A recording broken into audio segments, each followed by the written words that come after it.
Well, good morning. Good morning. It's good to see you. Take your Bibles and turn to Romans chapter 8. Romans chapter 8, and then we'll look at a verse from Romans chapter 12. While I was sitting out there, I thought about another verse that I want to read to you if I can find it. I should have looked this up before I came up here, but I did. You don't have to turn there. I don't have it on the PowerPoint this morning, so it's out of Ecclesiastes. It's that little section where it talks about everything has its time, and it says this. This is verse 4. It says, "A time to weep, a time to laugh." I love to laugh. I think most of you guys do too, and it's wonderful to laugh. So a time to weep, a time to laugh, a time to mourn, and a time to dance. And just want you to think on that verse for a few moments, and let's look at Romans chapter 8 and Romans chapter 12. A couple of years ago, I was working on a project for my daughter, and I was using this old drill that I have. I've had this drill since I was 14 or 15 years old. It is a great drill. I have some new drills which are much better, more powerful than this old drill, but I love my old drill. I've had it most of my life. I'm kind of attached to it. It's one of those drills that's not made out of plastic. I mean, it's made out of steel. It's metal. I mean, it's real steel. It's a real drill. And you plug it in, you know? And I mean, it's a real drill. And I cannot tell you how many times I've repaired it, put new brushes in it, anything I can do to keep it running. I love the drill. I'm not going to get rid of it. I'm attached to it. And if it breaks, if I can find the parts, I'll fix it. If not, I'll put it on my bookshelf for everyone to see. But I am not getting rid of it. So, I'm out there working on something for my daughter, and I can't even remember what it was. But I'm drilling a hole, and all of a sudden, some electricity came out of the side of it. And it went shooting out into my arm and down into my body. And I apologize, and I'm sorry to say, but I dropped that cherished drill onto the shop floor. And it just broke my heart to do that. But immediately, I began to dance. I mean, I had some high stepping in it. I had the moves going on, and you may look at me and say, "There's no way he can dance." Oh, yes, I can. I can really dance. And when I dance, it's electric. I mean, this electricity, it just goes into my arm. I mean, it's like it filled my whole body with pain. I was dancing with the stars, and I danced not because I wanted to, but because I had to. I was being controlled by this electricity that had gone into my body. I mean, it controlled my arms, it controlled my legs, it controlled my mind, because whatever you are filled with, that will control you. Whatever you and I are filled with, whether it is anger or rage or envy or whatever it may be, that's what controls us. That's what causes us to do whatever we do. And the Bible describes this kind of life as living by the flesh.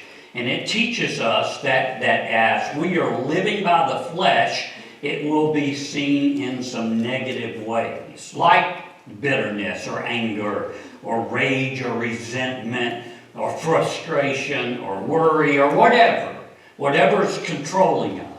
And not only bad things, you can live by the flesh doing good things. Good things can turn into a lifestyle of living by the flesh. Now, in Romans chapter 8, Paul's writing about this, and I don't know if he had some kind of conversation going on with the Roman Christians, but he was trying to explain to them that they were no longer to live according to their flesh, that they were no longer living under the law. They were no longer bound by the law. And this seemed to be difficult for them to understand because they kind of got this idea, well, he's saying we are no longer bound by the law, so we can do whatever we want to do. And Paul's going, no, that's not what I mean. He begins to explain to them, now since you are Christians, you are no longer bound by the law, but you are no longer to live in sin. And so this morning, I want to kind of pick it up really in the middle of Paul explaining this to them. It's Romans chapter 8, and I'm going to start reading to you in verse 3. Romans chapter 8 and verse 3. He says this, for what the law, and of course you know the law is a regulation or a principle, and when Paul said for the law, they understood him to be talking about, of course, God's law, the Ten Commandments, and beyond. And do you know most countries in the world base their laws around the Ten Commandments? Most every country in the world do. So Paul says, for what the law could not do. So we want to pause right there and answer the question, what is it that the law could not do? And the answer is the law could not make you holy. The law cannot make you perfect. And that created a problem because they understood that the way you get into heaven was you needed to be holy, you needed to be perfect.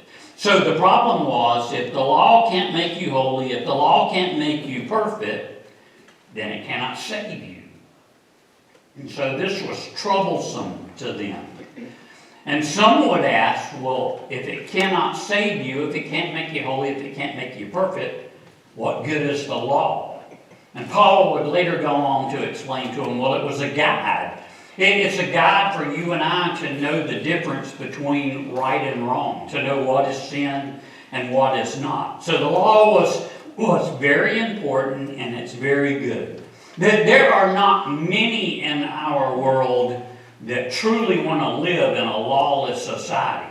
Now, we know that there are people out there who don't want to apply the law to themselves, but they want it to be applied to everybody else because they want to be safe from everybody else, but they want to break the law themselves. But the law is good, and the law is important, and so Paul explains to them, but the law can't make you holy. And again, if it can't make you holy, if it can't make you perfect, then it cannot save you. Because God's righteous requirement for heaven is holiness and perfection. So now you understand the problem because you know that you're not holy. And you know that you are not perfect. And I have this conversation with people, that not often, but every now and then someone will say to me, well, preacher, I'm doing everything I can to be good enough to get into heaven. And Paul was telling them, well, you can't. You can't be perfect. You can't be holy. The law will not make you good enough. So he says, for what the law could not do, in that it was weak through the flesh, God did. That's the greatest news you will ever hear. It's the most wonderful news that any of us could ever hear, because since the law could not make me holy, since the law could not make me perfect, and since it couldn't do any of that, then it cannot save me, but God did. God did. Now, I don't know if you know this or not. I'm sure you probably do, but none of you are holy and none of you are perfect. And if you don't believe me, ask the person sitting beside you. They'll set you straight. We are not holy. And on this side of heaven, we will not be holy. But God makes you holy. God makes you perfect in God's sight so that you can stand before Him. That is good stuff. We could go home now, couldn't we? Any of you ready to go? God did it. God did what we could not do. That's what the Word says. Trust in the Word. Believe in the Word. For what the law could not do, and that it was weak through the flesh, God did. And how did God do it? By sending His Son in the likeness of sinful flesh. That means that Jesus, when He came, He was human like you and I are human. That means He had human desires like you and I have human desires, yet without sin. For what the law could not do, in that it was weak through the flesh, God did by sending His own Son in the likeness of sinful flesh. On the account of sin, He condemned sin in the flesh. It's very helpful to us. He condemned sin in our flesh. You see, it is sin that condemns us. And He came and He condemned the sin that's in our flesh so that you and I can live for Him. Then verse 4, that the righteous requirement of the law might be fulfilled in us, who do not work according to the flesh, but according to the Spirit. Now, what does that mean? Well, you already know. We've already learned that. That's what Paul's been teaching us. It means that the righteous requirement of God is holiness and perfection. But the law has no power to make us holy, no power to make us perfect.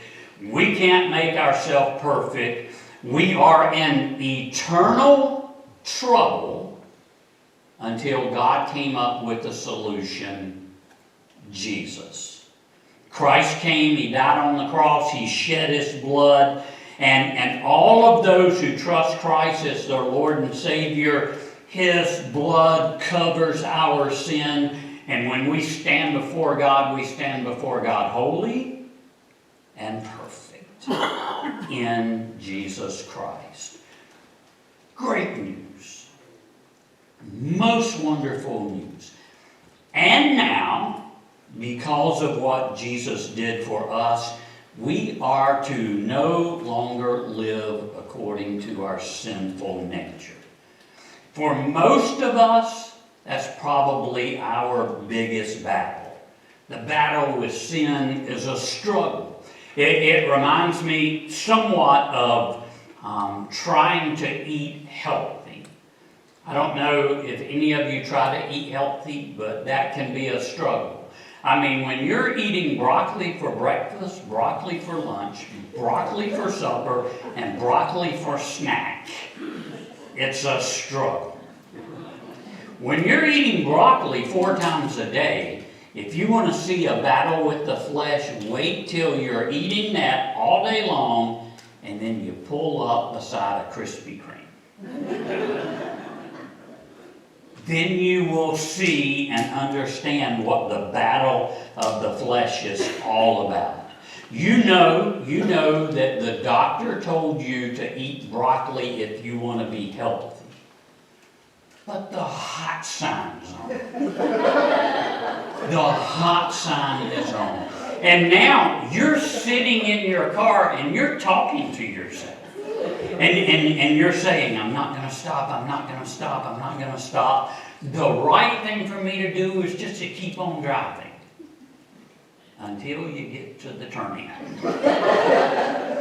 And you turn in there and you get out of your car and you walk into Krispy Kreme and you get in line with a bunch of people who have already lost the battle with their flesh. and you are disgusted by them and disgusted with yourself, and you say, I'm only getting one donut. Only getting one. Until you get up to the counter and you go, I want a dozen of those hot glazed donuts. You get in your car, you're driving home, and you have already reasoned they will be cold when I get home. So I'm going to eat one.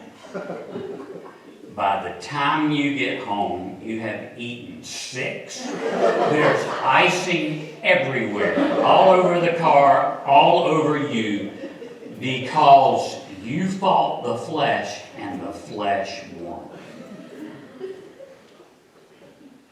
That's the battle.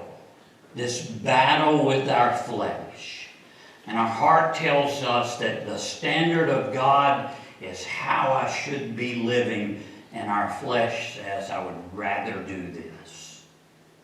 And it's a constant battle that you and I have with our flesh. It's pleasing our flesh. So we battle with that. And so verse 5, Paul says, for those who live according to the flesh, and do you know how you can tell if someone's living in the flesh? Living for their flesh? Well, he tells us. They set their minds on the things of the flesh. In the original language, in the Greek, set their minds means to exercise. That means practice. It means they're doing it over and over. It means they entertain the wrong thoughts in their minds. It means they are intensely interested in something, and they are thinking about it, and they focus on it. And they are thinking about, according to Paul, the things of the flesh. That's why we do what we do. It's why we struggle in sin. It's because our minds are thinking about those things. And so we have this battle going on between our spirit and our flesh. For those who live according to the flesh set their minds on the things of the flesh, but those who live according to the Spirit, the things of the Spirit. So Paul's saying, when you're thinking about the things of the flesh, then you do the things of the flesh. When you think about things of the Spirit, then you do those things of the Spirit. One of the two will control you. Verse 6. For to be carnally minded, that word carnally is the same thing as being fleshly minded. It's simply focusing on the things of the flesh. For to be carnally minded is death, but to be spiritually minded is life and peace. So there's our two choices. You can choose to satisfy the flesh and live by your flesh. And ultimately, Paul says that brings about some kind of death.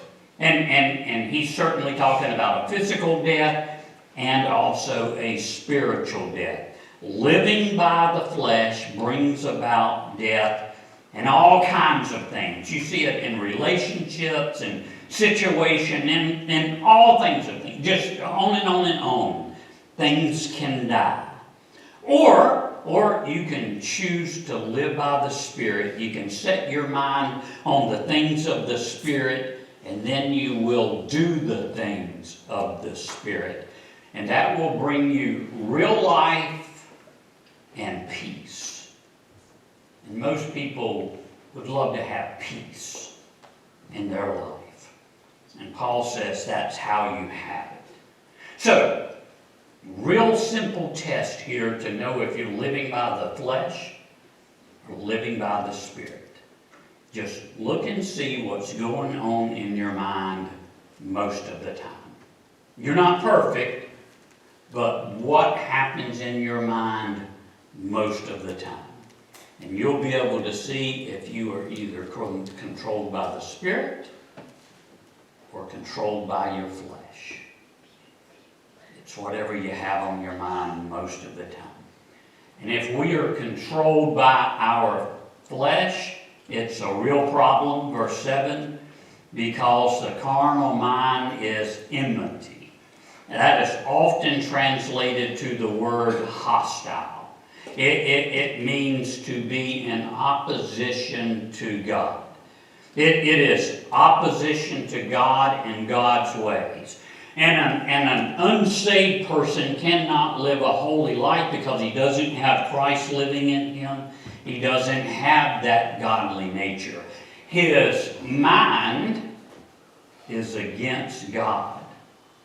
His mind is against God, for it is not subject to the law. That means he's not under obedience to the law. He does not obey the law of God, nor indeed can be. Then verse 8, so then those who are in the flesh cannot please God. Now that's heartbreaking to me, because every time I choose to sin, every time we choose to sin, we're making a choice not to please God. In essence, we are saying to God, I choose not to please you because I would rather please myself. And again, that is heartbreaking to me, because I always want to please God. At least my heart does. Sometimes my mind and my heart don't match up. I hate a life if I'm not pleasing God. And God doesn't want you to live that way either. So he says, living by the flesh is destructive. Now, I'm going to skip some verses today. And maybe I can come back to them. So if you would go down to the slide where it's got verse 12. And maybe some other time I can come back. The other verses are so rich, but it would take me hours. So we'll go down to verse 12. Look at what it says. Therefore, we are debtors, not to the flesh, to live according to the flesh. So he's saying we are in debt, but we're not in debt to our flesh anymore. We owe our flesh nothing. You probably already paid enough. We owe our flesh nothing, but we are indebted to God because of what Christ has done and is doing for us. And he has delivered us so that sin no longer has to rule over our life. We are obligated to God to live controlled by the Spirit. We are to fill our mind with the things of God so that we will not live according to our flesh. And then verse 13, for if you live according to the flesh, you will die. If you live according to your flesh, you will die. And it's not just a physical death, because we all die a physical death. He's talking about something that happens in your spirit. He's talking about dying spiritually. And I've seen that in people, and that's a horrible thing. When you look into someone's eyes and you can tell by the way they live and the way they talk that they're dying spiritually inside. It's a horrible, horrible thing to see. A terrible thing. Bitterness and anger and worry and all kinds of things begin to control your life. And how you live is how you will die. And so Paul tells the Roman Christians, don't walk by the flesh. You're no longer bound by the law, so walk in the Spirit. And the only way you and I can walk in the Spirit is to have Christ living in us. To have our minds filled with spiritual things. I recently read a study, and I can't remember if it was called Right Living or Living Right, but either way, it's the same thing. And it was a very strange study, and it basically was showing that believers live the same kind of life as non-believers. Now, I was absolutely shocked when I read this. The survey said that there was very little difference between non-believers and believers when it comes to obeying, you don't want to hear this, speed limit laws. It was saying that believers think that it's okay to go a little bit above the speed limit, the same as non-believers. And you may go, whoa, big deal, preacher. I mean, who cares if you go 1 mile over the speed limit or 2 miles over the speed limit? What's the big deal? And I don't know. Maybe there's not a big deal. Maybe it really doesn't matter if we go 1 or 2 miles over the speed limit. But then you do have to determine how much over the limit is an acceptable limit. If it's a law, right? I mean, that has to come into play sometime. And when is too much over the limit too much? But whatever we think about the little speed limit thing, the same number of believers said that they lied as the same number of non-believers. Now that's shameful. No matter what we think about the speed limit, that's shameful. Because that is not living according to the Spirit. That's living controlled by the flesh. Now, there was one area that we did much better in, and that was the area of gossip. And that's unless we were lying about that. But most of the areas we polled the same as non-believers. And that is certainly not being controlled by the Spirit. So Paul says, if you live according to the flesh, you will die. But if by the Spirit you put to death the deeds of the body, that means that there should be a difference in our life. Because those deeds are supposed to be put to death. But if by the Spirit you put to death the deeds of the body, you will live. So here's what we've learned today. If you're filled with the Spirit, if you're living by the Spirit, you will live by the Spirit. You will be controlled by the Spirit. If you're filled with the flesh, you'll be controlled by your flesh. Whatever we are filled with, that is the power that controls what we do and how we live. When I was filled with electricity, I danced. And I'm a good dancer when I have electricity in me. The power just controls you. And whatever controls you will control your relationships. It will control your thinking. It will control your attitudes. It will control everything about you. So the question is, and you knew it was coming, what controls you? What's controlling your life? If you're controlled by the Spirit, you'll go where the Spirit tells you to go. You'll do what the Spirit tells you to do. You'll say what the Spirit wants you to say. If you're controlled by the flesh, you'll do fleshly things. You'll go where the flesh wants to go, you'll do what the flesh wants to do, and you'll say what the flesh wants to say. It's just that simple. Now, here's how we're going to end today. I want to share with you practically how you can live according to the Spirit. I don't want to just tell you you should be living by the Spirit. I want to tell you how you can. So if you would, just turn forward to Romans chapter 12. Romans chapter 12, and we'll read verse 2. Romans chapter 12 and verse 2.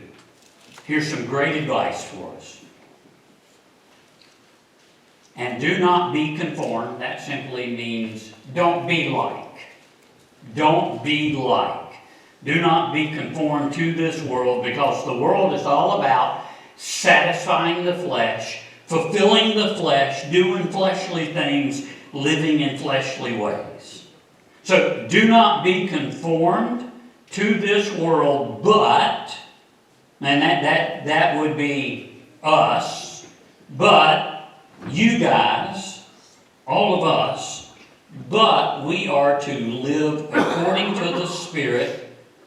And we ask, well, how do you do that? And he tells us, be transformed by the renewing of your mind. That word renewing in the Greek often refers to something that is being renovated, restored, or refreshed. And the way you renew your mind is by feeding it the Word of God. It could not be more simple. If you want to live according to the Spirit, then fill your mind with this.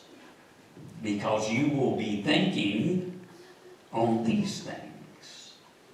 You'll be thinking about His Word, and whatever your mind is filled with, that's what you'll do. It's what you'll say. It's how you'll act. So, who controls or what controls our life? Well, it's whatever you're filled with. So would you stand with me?